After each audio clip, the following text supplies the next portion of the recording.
신구약 성경을 통해서요, 이스라엘 역사와 또 교회사 가운데 참 우리가 수용하기 쉽지 않은 그런 사건들을 우리가 많이 접하게 됩니다. 왜 이런 일이 일어났어야만 했었고, 왜 이런 일을 하나님이 허락하셨을까? 성경을 읽다 보면 고개를 갸우뚱거리며 참 이해하기 어려운, 받아들이기 쉽지 않은 그러한 사건들이 많이 있습니다. 대표적으로 한 3개의 사건만을 한번 추려봤는데요. 첫째로 꼽은 것이 이제 이스라엘 민족이 요단강을 건너서 하나님의 약속의 땅 가나안 땅으로 들어갔을 때 전쟁을 통해서 가나안 땅을 쟁취하게 됩니다. 근데 그 가나안 땅에 들어갔을 때 첫 번째 전쟁이 어디서 벌어지게 되냐면 여리고성에서 벌어지게 되는 것이죠. 하나님의 초자연적인 역사로 말미암아 여리고성이 점령을 이스라엘 백성들이 여리고성을 점령하게 됩니다. 여리고성을 점령을 할 때 그 당시에 이스라엘의 그 상황이 어떤 상황이었냐면, 가나안 땅, 하나님의 약속의 땅 위에 이제는 하나님의 나라를 상징하는 이스라엘이라는 나라를 세워가는 초석을 쌓는, 기초를 쌓는 그러한 단계가 바로 이 전쟁을 통해서 이스라엘 땅을 쟁취하는 그러한 때였던 것이죠.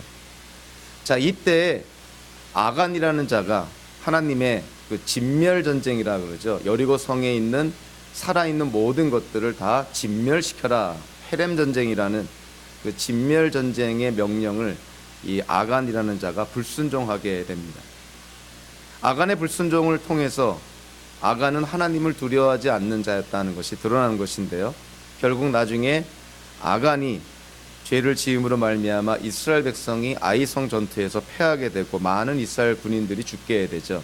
그래서 결국은 아간 자신뿐만이 아니라 그의 가족, 심지어는 그의 살림 도구까지 다 죽임을 당하거나 불태움을 당하게 됩니다. 여기서도 우리는 고개를 갸우뚱거리죠. 하나님이 왜 아간이라는 사람의 그 불순종한 죄, 어찌 보면은 남을 죽인 것도 아니고 그냥 물건에 탐이 나서 숨긴 것뿐인데 어떻게 그 아간뿐만이 아니라 아간의 가족들, 살림 도구까지 다 불태울 정도로 하나님의 진노가 컸는가? 이 부분에 대해서 우리는 고개를 갸우뚱거립니다.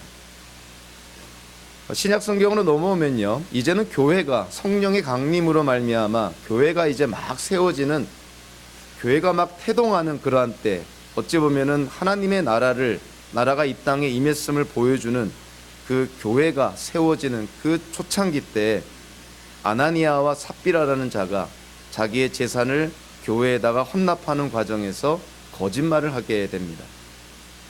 사도행전 5장에 보니까 아나니아와 삽비라가 거짓말한 대상이 사람한테 거짓말한 것이 아니라 하나님께 거짓말을 했다고 사도 베드로가 그들을 꾸짖습니다. 결국 아나니아와 삽비라는 재산을 헌납했다고 하지만 일부의 재산을 숨기고 감춘, 그래서 그거를 거짓말한 죄로 말미암아 그 자리에서 죽임을 당하게 되는 것이죠.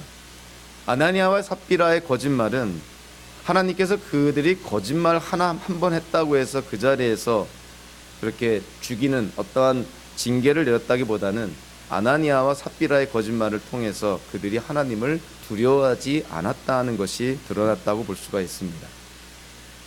또 오늘 본문에 나오는 이 사건, 아간의 죽음, 그리고 아나니아와 삽비라의 죽음과 더불어서 우리가 성경을 읽다가 참 이해하기 힘든 그런 사건을 대하게 되는 것이죠.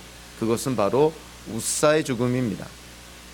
자, 오늘 본문 6장 6절 7절에 보니까 하나님의 궤를 이제 아비나답의 집에서 기럇 여아림에 있는 아비나답의 집에서 예루살렘의 다윗성으로 옮겨가는 과정 속에 하나님의 궤를 소들이 끄는 수레에다가 싣고 다윗성으로 가던 중 소들이 잠깐 뜁니다.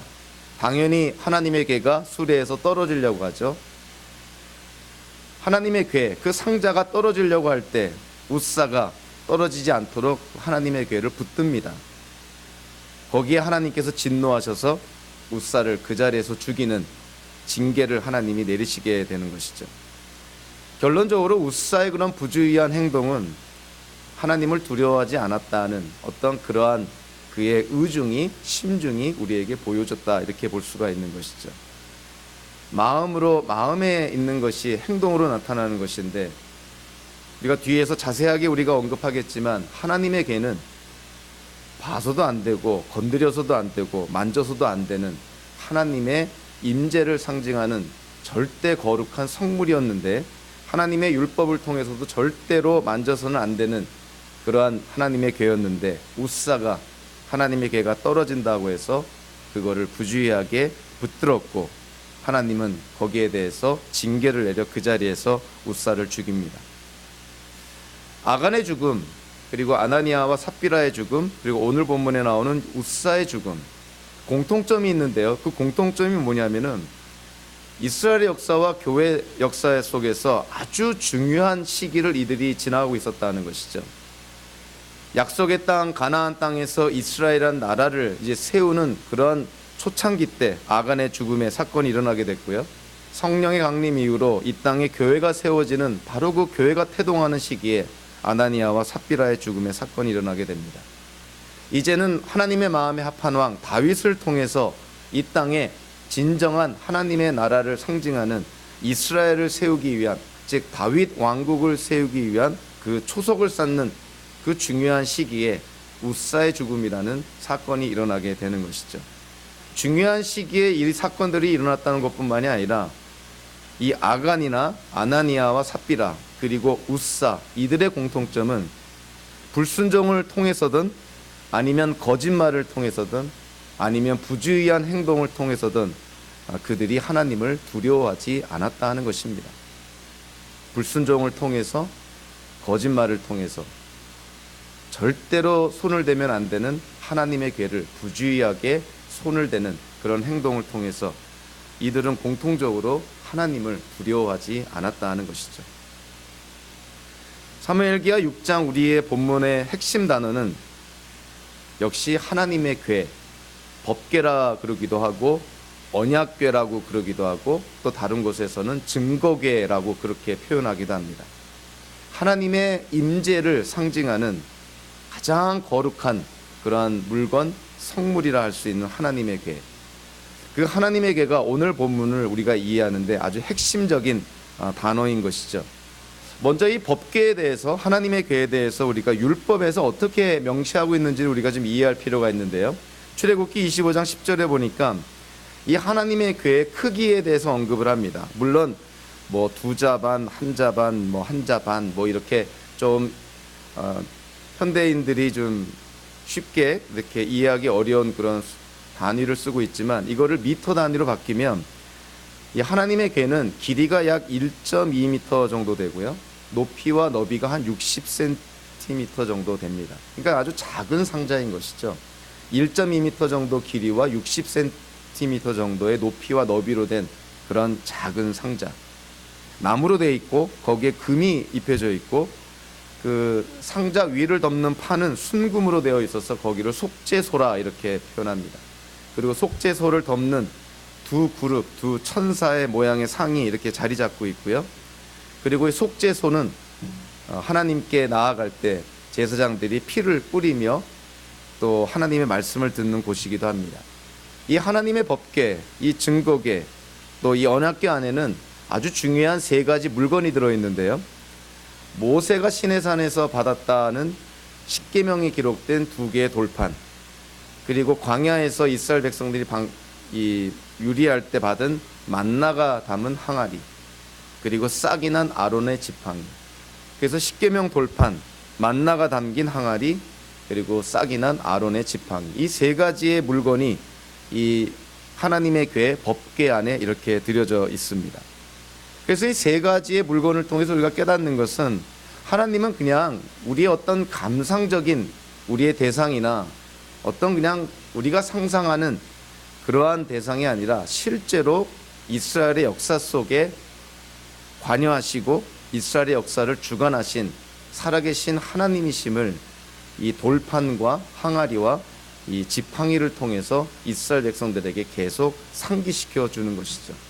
그래서 하나님의 법궤는 하나님의 임재를 상징할 뿐만이 아니라 이스라엘의 역사 속에 실질적으로 개입하시고 간섭하시는 역사적인 하나님이심을, 다른 말로 하면 이스라엘이야말로 역사적인 인물들, 역사적인 민족이라는 것을 이 하나님의 궤가 상징해 주고 있는 것이죠. 그래서 이 하나님의 궤는, 법궤는 또는 언약궤는 나중에 성전이 세워졌을 때 가장 이 우주 만물에서 가장 거룩한 곳 지성소 안에 이 법궤가 안치가 됩니다. 하나님의 임재를 상징하는, 하나님의 거룩함을 상징하는 하나님의 법궤가 가장 거룩한 장소인 지성소 안에 안치가 되는 것이죠. 우리는 사무엘기를 통해서요, 근데 이 법궤가 굉장히 그 다양한 행로를 겪었다는 것을 우리가 보게 됩니다. 우리가 생각할 때는 가장 거룩한 이 성물이자 하나님의 임재를 상징하는 이 하나님의 궤가 가장 안전한 곳에 있어야 될 거라고 생각하는데, 의외로 사무엘기에 나타난 그 역사를 통해서 보니까 하나님의 궤가 이런저런 모양으로 옮겨 다닌 것을 보게 됩니다. 사무엘기상 4장부터 7장까지를 보면은 어떠한 사건이 나와 있냐면, 엘리가 이스라엘의 제사장으로 있을 때 블레셋과 전쟁을 치르게 되는데요, 그 전쟁에서 이스라엘 군대가 패하게 됩니다. 전쟁에서 패하면서 더 엄청난 수치스러운 일은 전쟁터에 가져간 하나님의 궤, 언약궤까지, 법궤까지 블레셋 민족들한테 뺏기게 되는 것이죠. 이거는 이스라엘 민족으로 보면은 상상할 수 없는 일이 벌어지게 된 것이죠. 하나님의 임재를 상징하는 하나님의 궤를 어떻게 빼앗길 수가 있겠는가? 물론 이스라엘 백성이 전쟁에서 이기려고 하나님의 궤를 전쟁터에 가져오게 되는데요, 이거는 하나님을 경외하고 하나님을 예배한다는 차원이 아니라 하나님을 이용하여서 자신들의 욕심을 채우려는 것밖에 되지 않았다는 것이죠. 마치 욥을 상자처럼 생각했던 것인데, 하나님께서 그들을 징계하는 차원에서 그들은 블레셋과의 전쟁에서 패하게 되고요, 수많은 사람들이 죽게 되고, 엘리의 두 아들도 죽고 엘리의 며느리도 죽고 엘리도 죽게 되고, 하나님의 궤, 언약궤는 블레셋 사람들한테 빼앗기게 됩니다. 이스라엘 민족으로는 아마 최악의 수치스러운 사건이었다고 볼 수가 있는 것이죠. 근데 이 법궤가 블레셋 영토에 들어갔을 때 블레셋의 대표적인 5개 성읍이 초토화됩니다. 하나님을 믿지 않는, 하나님을 대적하는 그곳에 하나님의 궤가 갔더니 하나님의 궤는 축복의 통로가 아니라 그들에게 재앙이 되었던 것이죠. 하나님을 믿지 않는 자들에게 하나님의 궤는 재앙이 되는 것입니다. 결국 하나님의 궤가 블레셋의 이런저런 성읍에 옮겨 다닐 때마다 그곳에 재앙이 임하게 돼서 수많은 사람들이 죽게 되죠. 그래서 블레셋 사람들이 더 이상 이 하나님의 궤를 그들이 감당을 할 수가 없으니 결국 이스라엘에게 돌려보내기로 결정을 하게 됩니다. 그래서 그들이 어디로 돌려보내냐면 벳세메스라는 곳으로 돌려보내게 되죠. 근데 벳세메스로 하나님의 궤가 이렇게 돌아왔는데, 벳세메스 사람들이 하나님의 궤를 호기심에 들어 이렇게 그 안을 들여다보다가 그들에게 재앙이 임하게 되죠. 그래서 70명이나 되는 사람이 그 자리에서 즉사하는 그런 재앙이 임하게 됩니다. 우리가 이 사무엘기상 4장부터 7장까지의 내용을 통해서 알 수 있는 것은, 하나님의 임재를 상징하는 하나님의 궤는 정말 조심스럽게 다뤄야 된다는 것이죠. 두려움과 경외감을 갖고 하나님의 궤를 다뤄야 된다는 것을 우리에게 보여줍니다. 그런데 오늘 본문을 보니까 벳세메스 사람들이 하나님의 궤를 가볍게 여겼다가 수많은 사람들이 죽임을 당한 그 사건을 오늘 본문에서 사실은 반복을 하고 있는 것이죠. 하나님의 궤를 소홀히 여겼다가 우사라는 자가 죽임을 당하게 되는 것이죠. 자, 오늘 본문에서 1절 2절을 통해서 보니까 다윗이 이제 왕권이 안정이 되고요, 예루살렘을 수도로 삼고 이제 잃어버렸던 영토도 회복하는 어떤 그러한 상황 속에서 왜 다윗은 법궤를 예루살렘으로 옮기려고 했을까? 여기에 대해서 우리가 좀 생각해 볼 필요가 있는 것이죠. 두 가지 이유를 우리가 다 고려해야 된다고 생각을 합니다. 하나는 신앙적인 이유가 있고요, 또 하나는 정치적인 이유가 있는 것이죠. 다윗은 정치인이기 이전에 신앙인이었던 것이죠. 아무리 왕권이 확립이 되고 예루살렘을 수도로 삼고 잃어버렸던 영토를 회복했다 하더라도 이스라엘의 중심이 되는, 즉 하나님의 임재를 상징하는 법궤가 이스라엘 영토 안에 없다면, 즉 예루살렘에 없다면, 자, 그것은 다윗에게는 아주 치명적인 어떤 약점으로 작용이 될 수가 있는 것이죠. 다윗 정권의 정당성, 다윗 정권의 정통성을 만방에 알리는 가장 좋은 방법은 하나님의 임재를 상징하는 하나님의 법궤가 새로운 수도 예루살렘에 안치가 되어야 되는 것이죠. 사실 이 6장 1절부터 11절까지는 다윗의 어떤 신앙적인 측면보다는 그런 정치적인 어떠한 측면이 어쩔 수 없이 강조가 됩니다. 그런데 하나님의 법궤가 예루살렘에 이렇게 안치가 된다면 어떠한 좋은 점들이 있냐면, 하나님의 율법에 의하면 이스라엘의 모든 남자들이 1년에 3번 하나님이 정해준 장소, 이제 예루살렘에 하나님의 법궤가 있는 그곳에 와서 하나님께 제사를 드려야 되는 것이죠. 이스라엘의 12개 지파 사람들이 1년에 3번씩 하나님의 법궤가 있는 예루살렘에 와서 하나님께 제사를 드린다고 한다는 것은 다윗 왕권이 점차적으로 더 안정이 되고 자리를 잡아가는데 아주 좋은 그런 역할을 하게 되는 것이죠. 즉 이스라엘을 통치하는 데 있어서 하나님의 궤가, 법궤가 예루살렘 새로운 수도 다윗성 안에 놓여지게 된다는 것은 엄청난 플러스 그 요인으로 작용한다고 볼 수가 있는 것이죠. 다윗은 신앙인이기도 하지만 또한 정치인이기도 했던 것이죠. 그래서 하나님의 궤를 이제는 좀 더 자신의 왕권을 확립하고 이스라엘을 좀 더 안정시키기 위해서 자기의 어떤 왕권의 정당성과 정통성을 주기 위해서 하나님의 궤 법궤를 예루살렘으로 가져와야겠다.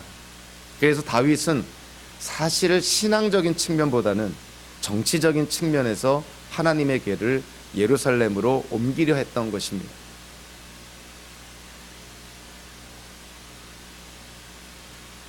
(1절과) (2절에서) 다윗이 3만 명이나 되는 사람, 이 군인들을 징집을 해서 아비나답에 있는 하나님의 궤를 옮기는 프로젝트를 진행을 했던 것이죠. 사무엘기상 7장 1절 2절을 보니까 이 아비나답의 집에 있는 하나님의 궤가 몇 년이나 그 아비나답의 집에 있었냐면 20년 동안이나 아비나답의 집에 있었다. 그때는 사무엘이 엘리가 제사장으로 있었을 때니까 20년이나 아비나답의 집에 있었다는 것은 그 후에 사울이 왕이 돼서 40년을 통치하고 이후에 다윗이 왕으로 올랐으니까 적어도 이 법궤가, 하나님의 궤가 아비나답의 집에 거의 반세기 이상, 50년 이상 방치되어 있었다는 것을 보게 되는 것이죠.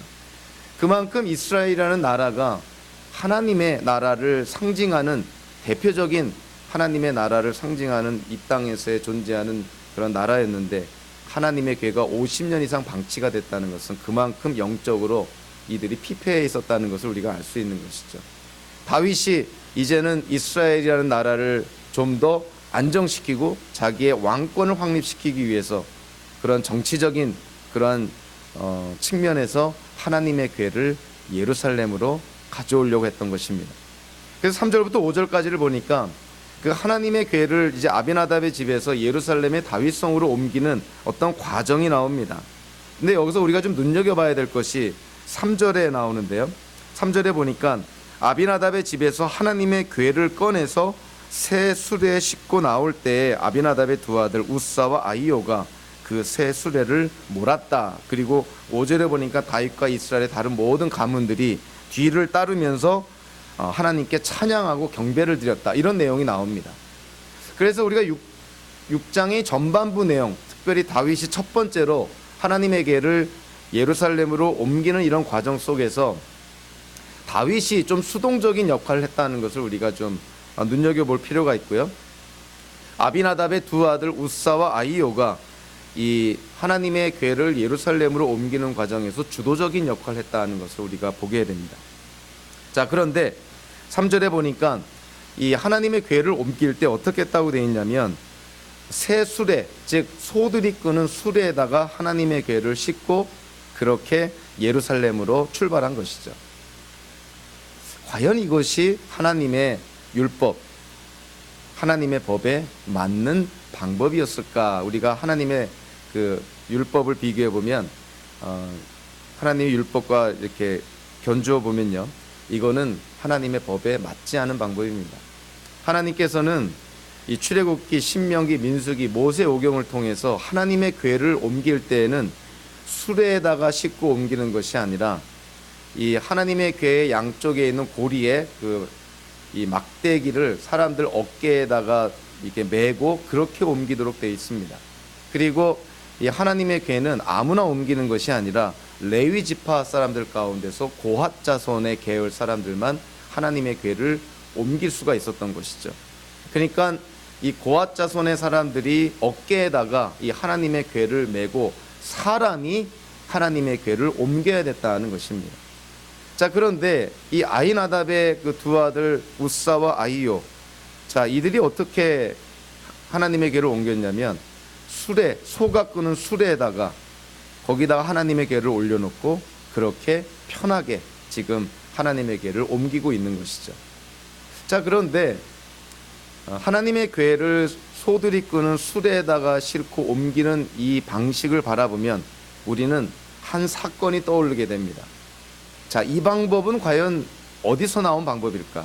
하나님께서 명한 방법이 아닌데 왜 아히나답의 그런 우사와 아히요가 이 방법을 통해서 하나님의 궤를 옮기려고 했을까?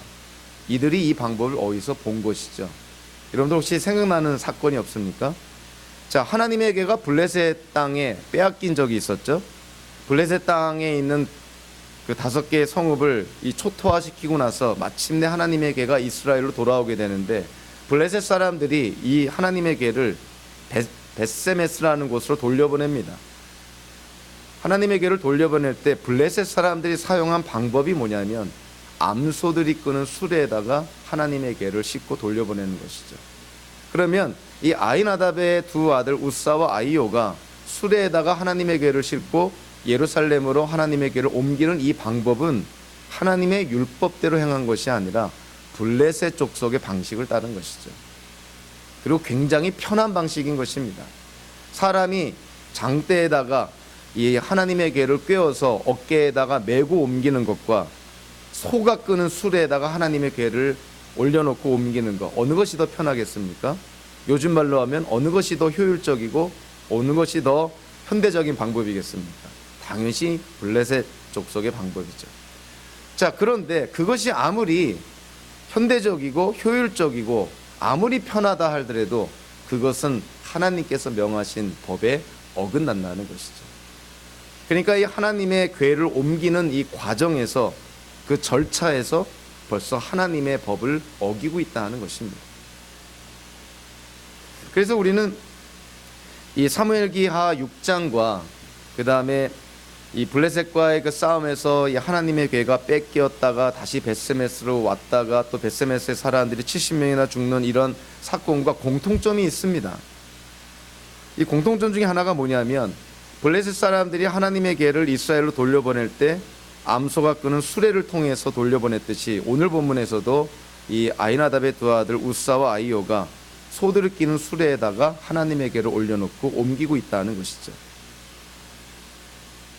이전에 블레셋과 전쟁을 통해서 이스라엘 백성들이 전쟁에서 승리하기 위해서 하나님의 궤를 전쟁터로 가져가게 되는데 그때 이스라엘의 장로, 이스라엘의 지도자들은 하나님께 묻지를 않습니다.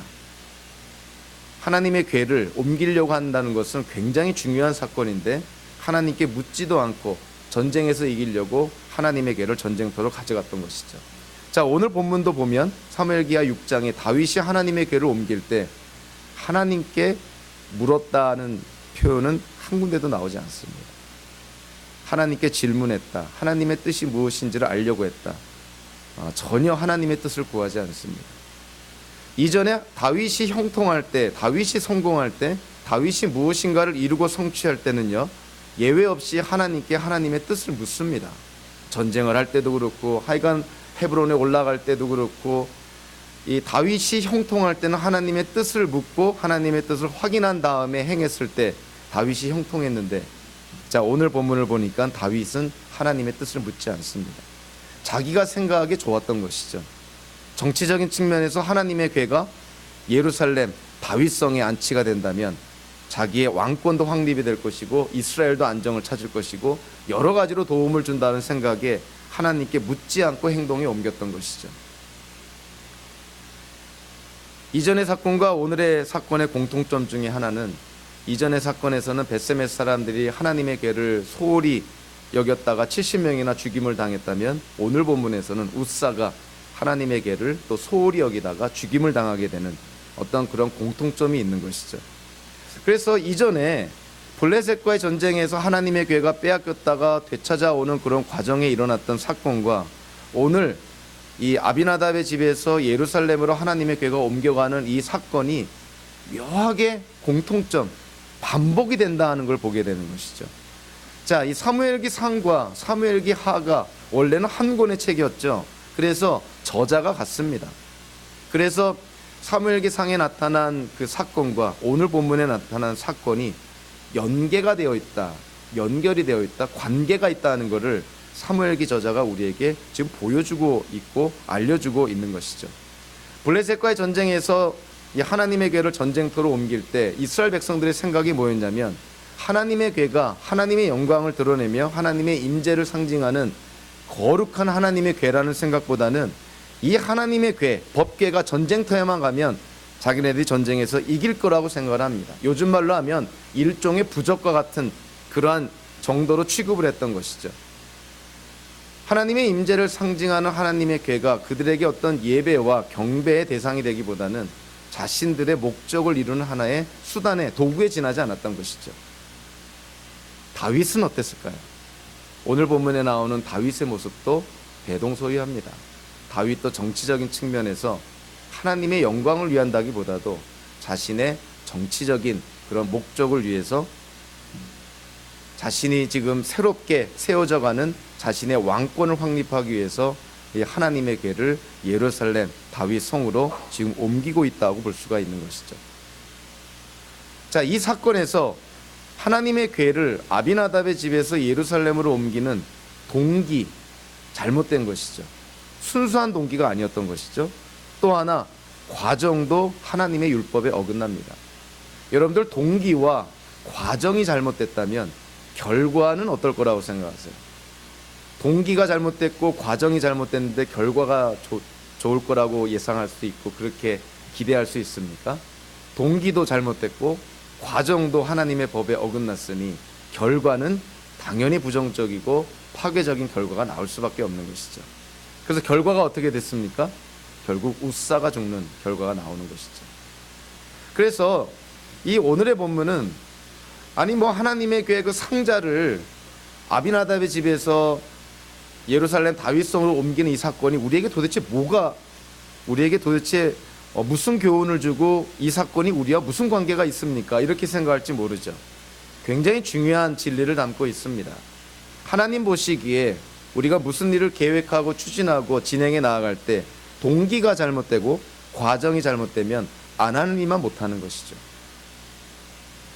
사람들은 속여도 하나님은 속이지 못하지 않습니까? 우리의 마음을 하나님이 다 보시는데 우리가 어떤 일을 할 때 동기가 잘못됐다, 목적을 위해서 불법과 편법, 하나님 보시기에 옳지 않은 방법을 사용한다, 서로 결과가 사람들 눈에 보기에 좋은 결과가 나온다 하더라도 하나님 보시기에는 결코 좋은 결과가 될 수가 없는 것이죠. 그래서 우리가 결과, 목적만을 우리가 생각을 해서 우리의 동기를 합리화시키고 우리의 과정을 정당화한다는 것은 하나님 보시기에 옳지 않다는 것입니다. 아무리 하나님의 괴를 50년 이상 방치되었던 하나님의 괴를 예루살렘 다윗성으로 옮기는 것이 겉으로 보기에는 아무리 좋은 일이고 많은 이스라엘 백성들에게 박수갈채를 받는 일이었다고는 하지만 동기가 잘못됐고 과정이 잘못됐으니 결과는 나쁠 수밖에 없는 것이죠. 그래서 오늘 본문 6절부터 11절까지가 다윗이 첫 번째로 하나님의 괴를 옮기는 그 시도가 어떠한 결과를 초래했는지 우리에게 보여줍니다. 6절부터 8절까지를 보니까 초반에도 언급이 된 것처럼, 자, 소들이 끄는 수레에다가 하나님의 괴를 싣고 아비나답의 집에서 예루살렘으로 오고 있는데요, 낙원의 타작마당이라는 곳에 이르렀을 때 소들이 갑자기 뜁니다. 뭐 소들이 순한 양도 아니고요, 상황에 따라서 얼마든지 뛸 수가 있겠죠. 소들이 뛰니 이 수레 안에 있었던 하나님의 괴가 수레에서 떨어지려고 하는 것이죠. 그때 수레를 앞에서 이끌어 가던 웃사가 법궤를 붙듭니다. 떨어지지 않도록 법궤를 붙드는 것이죠. 떨어지는 하나님의 괴를 붙드는 것이 뭐가 그렇게 큰 죄가 됩니까? 아마 그 순간만큼은 웃사도 아마 좋은 의도로 그러지 않았을까 생각을 합니다. 하나님의 괴가 땅에 떨어진다. 그래서 땅에 떨어져서 뚜껑이 열려서 속에 있는 그러한 어떤 내용물들이 밖으로 막 뛰쳐나오고 누가 보더라도 좋지 않은 상황이니 웃사가 또 책임자로서 하나님의 괴를 관리하는 그런 어떤 책임자 그런 마음으로 하나님의 괴를 붙드는 것이죠. 그런데 거기에 대해서 하나님이 징계하십니다. 그 자리에서 웃사를 쳐서 죽이는 것이죠. 자, 거기에 대해서 다윗이 화가 납니다. 오늘 보면 8절에 보니까 하나님이 웃사를 벌하셨으므로 다윗이 화를 내었다. 어떤 학자들은 다윗이 화를 낸 대상이 웃사에게 화를 냈다, 또는 웃사로 말미암아 벌어진 그런 상황 때문에 화가 났다, 뭐 이렇게 다양하게 해석을 하는 학자들이 있지만 앞뒤 문맥을 보면 다윗이 화를 낸 대상은 어쩔 수 없이 하나님께 화를 냈다는 걸 우리가 알 수 있습니다. 다윗은 자기가 보기에 좋은 일이라고 생각을 했는데 웃사가 그 자리에서 죽임을 당하는 모습을 보고 다윗이 충격을 받고 하나님께 화가 났던 것이죠. 하나님, 어떻게 이런 일을 일어날 수 있도록 허락하십니까? 그래서 다윗이 하나님께서 웃사를 죽이는 그 장면을 목격하고 나서 겁이 나서요, 예루살렘에 그 하나님의 괴를 옮기려는 계획을 취소하고 가드라는 곳에 오벳 에돔의 집에 하나님의 괴를 이렇게 옮겨 놓습니다. 겁이 났던 것이죠. 내가 살고 있는 예루살렘 다윗성에 이 하나님의 괴를 옮겨 놓으면 이 웃사가 죽는 것과 같은 사건들이 또 일어날 수도 있으니 다윗이 겁이 났던 것이죠. 그래서 다윗은 그의 계획을 변경해서 오벳 에돔의 집에다가 하나님의 괴를 옮겨 놓습니다. 자, 우리는 여기서 한번 생각해 보죠. 하나님이 왜 이 웃사를 쳤을까? 그래서 8절에 보니까 주님께서 그렇게 급격히 웃사를 벌하셨으므로 이렇게 되어 있는데요. 그곳 이름은 오늘날까지 베레스 웃사라고 그런다, 이렇게 되어 있습니다. 이 히브리어 이렇게 원어를 보니까 이 파라찌라는 그 히브리어 동사가 있는데 이거는 치다, 뭐 깨다, 터트리다, 격돌하다 이런 뜻입니다. 그래서 주님께서 그렇게 급격히 웃사를 벌하셨으므로 벌하다라고 번역이 됐지만 사실은 치다 이렇게 번역을 하는 게 좀 더 생동감이 있죠. 하나님이 웃사를 쳤다는 것입니다. 그래서 하나님이 웃사를 쳤기 때문에 같은 그런 동사, 그 명사형을 따서요, 베레스 웃사를 쳤다, 그곳 이름이 웃사를 쳤다, 이렇게 지명을 만든 것이죠. 하나님이 웃사를 침으로 말미암아 웃사가 죽게 됐고, 그래서 그곳 이름을 하나님이 웃사를 쳤다는 것을 기억하게 하기 위해서 베레스 웃사라 이렇게 했다는 것이죠. 하나님이 왜 웃사를 그 자리에서 죽이는 징계를 내렸을까? 오랜 세월 동안 많은 기독교인들이, 그리고 많은 학자들이, 많은 신앙인들이 여기에 대해서 나름대로 많은 생각을 하게 됩니다. 많은 이유를 생각을 하게 되는 것이죠. 그런데 참 한 가지 그 통찰력 있는 어떤 추측이라고 볼 수 있는 것인데요, 가능성 있는 해석인데 상당히 일리가 있는 해석이라고 저는 생각을 합니다. 그것이 뭐냐면은, 자, 이 하나님의 괴가 아비나답의 집에서 수십 년 동안 머무르게 있게 되죠. 그럼 아비나답의 두 아들 웃사와 아히요가, 오늘 본문을 통해서 추측할 수 있는 것은 아비나답의 집에 있는 하나님의 괴를 아마 웃사와 아히요가 관리하지 않았을까, 이렇게 생각을 합니다. 여러분들, 처음에 하나님의 괴를 집에다가 이렇게 보관한다고 했을 때 아마 처음에는 그 근처만 가도 두려워하고 경외감을 느꼈을 것입니다. 감히 쳐다볼, 만진다는 것은 상상도 못했을 거라고 생각을 합니다. 1년, 2년 시간이 지나면서 계속해서 그 하나님의 괴를 접하게 되고 하나님의 괴를 가까이 대하다 보니까 하나님의 괴에 대한 두려움도 경외심도 없어지게 되는 것이죠. 쉽게 말하면 익숙해지는 것이죠. 익숙해지다 보니까 두려움도 경외심도 존경심도 없어지게 되는 것이죠. 하나님의 궤를 이 우사와 아이요, 이 아비나답의 집에서 관리한다, 보관한다. 자, 이런 시간이 오래되다 보니까 자, 이 우사의 행동을 통해서 우리가 추측해 볼 수 있는 것은 우사는 지금 어떠한 멘탈리티를 갖고 있냐면 아, 내가 저 하나님의 교회의 관리자구나. 이렇게 생각할 수 있다는 것이죠. 하나님의 교회가 수리에서 떨어지려고 할 때 우사가 거의 반사적인 행동입니다. 이거는 아주 순간적인 행동인 것이죠. 뭐 고민하고 기도하고 뭐 묵상하고 행동한 것이 아니라 이 궤가 떨어지려고 하니까 그냥 손을 뻗어서 잡은 것입니다. 생각도 안 해본 것이죠. 왜 그런 행동이 나왔을까? 행동은 마음의 표출인데요. 도대체 우사의 마음이 어땠다는 것인가? 하나님의 궤에 대한 두려움, 하나님의 궤에 대한 존경심, 경외심은 전혀 없어 보인다는 것이죠. 왜 그렇게 됐을까? 하나님의 궤를 오랫동안 보면서 하나님의 궤를 오랫동안 집안에서 가까이 두면서 익숙해지다 보니 두려움도 경외심도 존경심도 없게 되는 것이죠. 그냥 하나님의 궤는 하나님의 임재를 가장 거룩한 그러한 물건, 하나님의 임재를 상징하는 하나님의 궤라기보다도 하나의 상자에 불과했던 것이죠. 그러니까 우사의 눈에 비치는 하나님의 궤는 하나님의 임재를 상징하는 두려움과 경외심의 대상이 아니라 그냥 내가 관리하는 하나의 상자였다. 이렇게 이해가 되는 것이죠. 그러니 수레에서 자기가 관리하는 상자가 떨어지니 손을 뻗어서 상자를 붙든 것이죠. 하나님이 우사를 친 이유가 뭐냐면은 우사가 하나님의 궤를 붙들었다는 그 하나의 행동이라기보다도 이미 오래전부터 우사는 하나님의 궤에 대한, 아니 하나님께 대한 경외심과 두려움을 잃어가고 있었다는 것이죠. 그것이 표출된 행동이 하나님의 궤가 떨어질 때 우사가 손을 뻗어서 즉각적이고 반사적으로 하나님의 궤를 붙든 것입니다. 우사가 하나님의 율법을 몰랐을까요? 하나님의 율법은 하나님의 궤는 절대로 만져서는 안 된다. 그래서 하나님의 궤를 움직일 때에도 이 돌고래 가죽으로 하나님의 궤를 덮고 장대를 양쪽에 고리에다 끼워서 손대지 않고 어깨에다 메고 그렇게 옮기도록 되어 있습니다. 그만큼 조심스럽게 다뤄야 된다는 것이죠. 하나님의 궤에 손을 대면 반드시 죽는다고 하나님의 율법은 분명하게 언급해 놓고 있습니다. 우사가 그걸 몰랐을까요? 제가 생각할 때는 우사는 알았지만 그 율법을, 하나님의 법을 무시한 것이죠.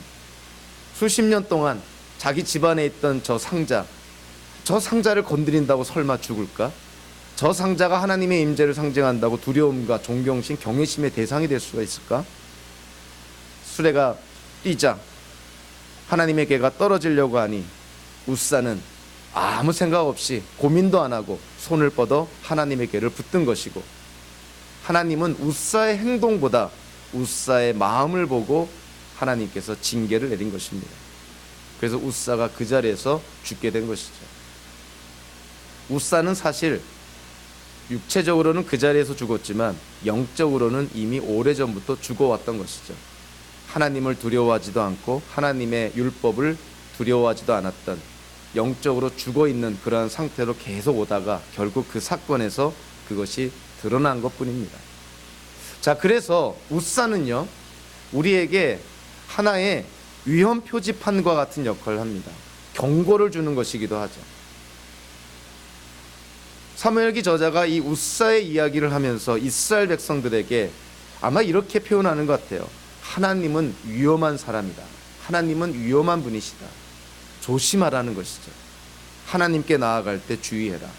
아무 생각 없이 편한 마음으로, 가벼운 마음으로 하나님께 나아가서는 안 된다는 것을 우리에게 말해주고 있다고 볼 수가 있습니다.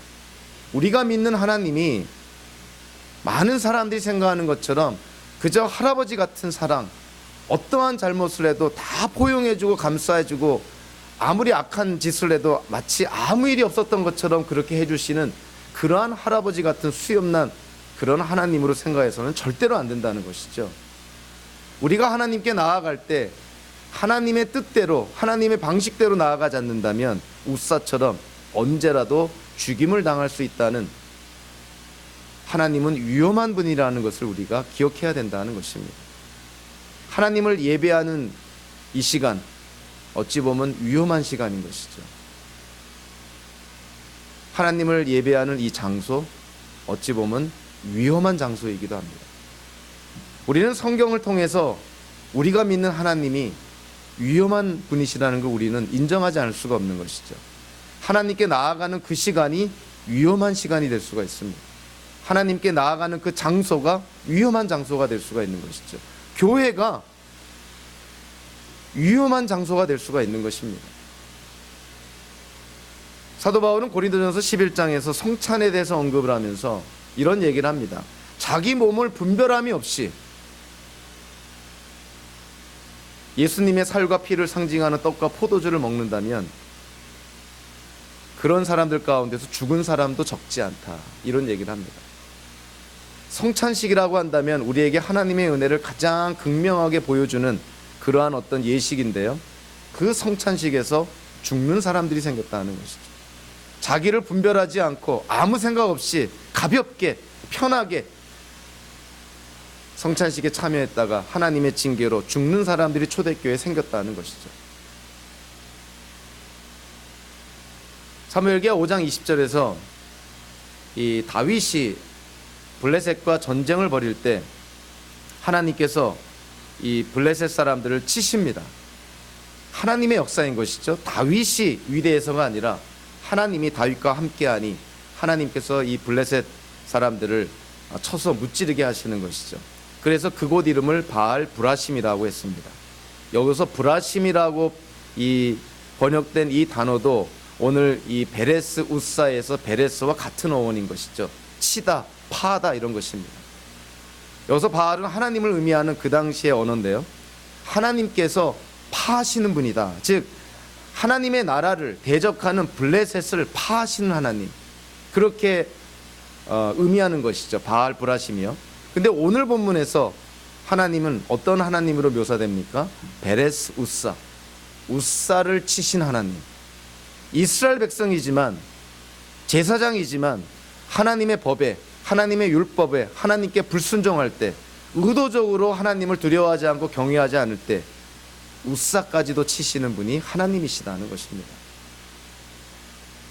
하나님께 대항하는 이방인이나 하나님의 말씀에 순종하지 않는 이스라엘인이나 하나님께서 다 치셨다는 것이죠. 현대를 사는 우리 기독교인들에게는 정말 심각한 경고의 말씀인 것이죠.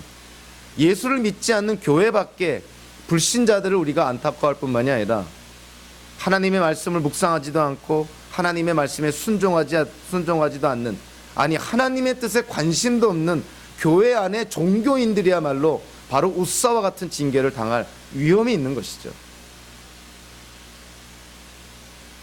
우사의 이야기는 저 먼 옛날 이스라엘의 역사 속에 신화 같은 이야기가 아닙니다. 현대를 사는 우리 기독교인들에게 심각한 경고를 주는 이야기였던 것이죠.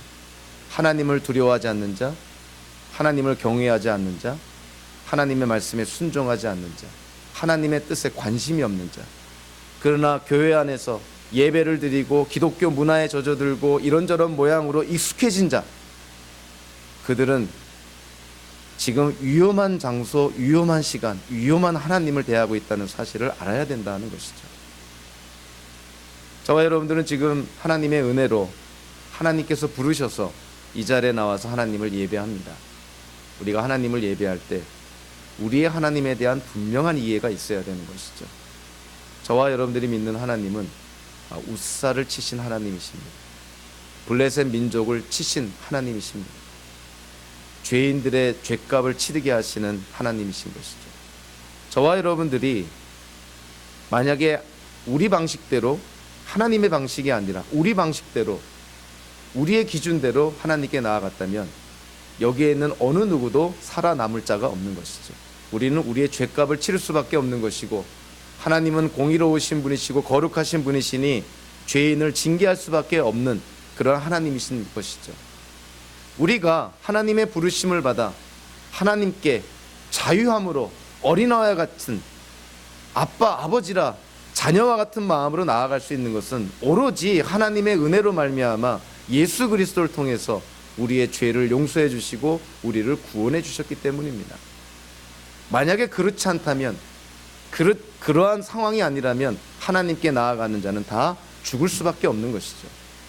그래서 예수님께서 이 땅에 다시 오실 때 모든 사람들이 산자나 죽은 자나 다 부활하여서 하나님 앞에 심판을 받게 됩니다.